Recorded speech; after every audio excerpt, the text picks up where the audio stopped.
দিল্লিতে আপনারা যে বাসাটি দেখতেছেন সেটি হলো বোলতার বাসা। বোলতা হলুদ রঙের হয় এবং খুবই উপকারী।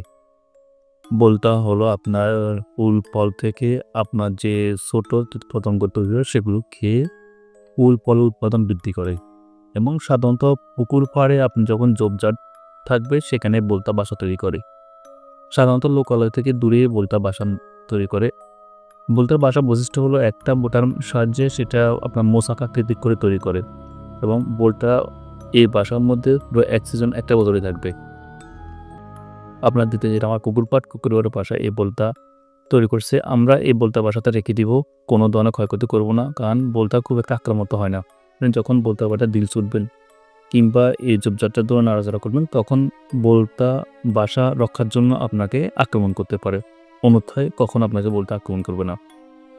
এবং বোলতাকে না মারার জন্য আমি সাজেস্ট করবো, কারণ বোলতা ক্ষতিকর কীটপতঙ্গগুলো খেয়ে পরিবেশে ভারসাম্য বজায় রাখে এবং আপনার ফসল উৎপাদনকে বৃদ্ধি করে। অনেকে ভুল করে যে আপনারা বোলতা বাসা দেখলে ভেঙে পড়েন, সেটা ভুলটা করবেন না। এতে প্রাকৃতিক পরিবেশে বিপর্যয় হবে এবং আপনার ফুল ফল উৎপাদন কমে যাবে। যাক, আমার বাসায় বোলতার পাশাপাশি আরেকটা সবচেয়ে ইন্টারেস্টিং ব্যাপার হলো একটা ভিমরুলের বাসা আছে। ভিমরুল পানি জগতে যতগুলো ভয়ঙ্কর কন্ডিশন আছে সবগুলো ভয়ঙ্কর। এই গাছের মধ্যে ভিমরুল বাসা আছে পাশাপাশি। আমরা সেখানে আপনাদের নিয়ে যাচ্ছি।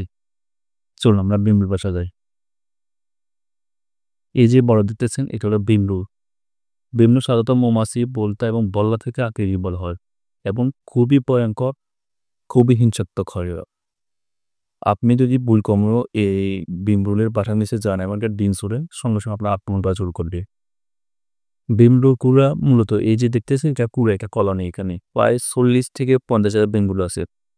আপনার কাছে অদ্ভুত এবং অবিশ্বাস্য মনে হলে ব্যাপারটা ওরকম যে এখানে 40 থেকে 50,000 ভিমরুল আছে এবং এদের সমাজ প্রতিনিধি সবকিছু আমাদের মতন আছে।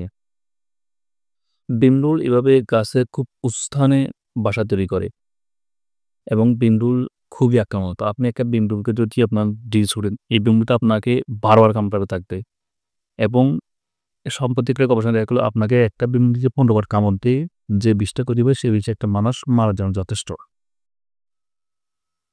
আমরা সাধারণত এই ভিমরুল বাসায় এড়িয়ে চলি, যেটা উঁচু গাছ এবং ওই দিক দিয়ে চলাফেরা খুব কম করি।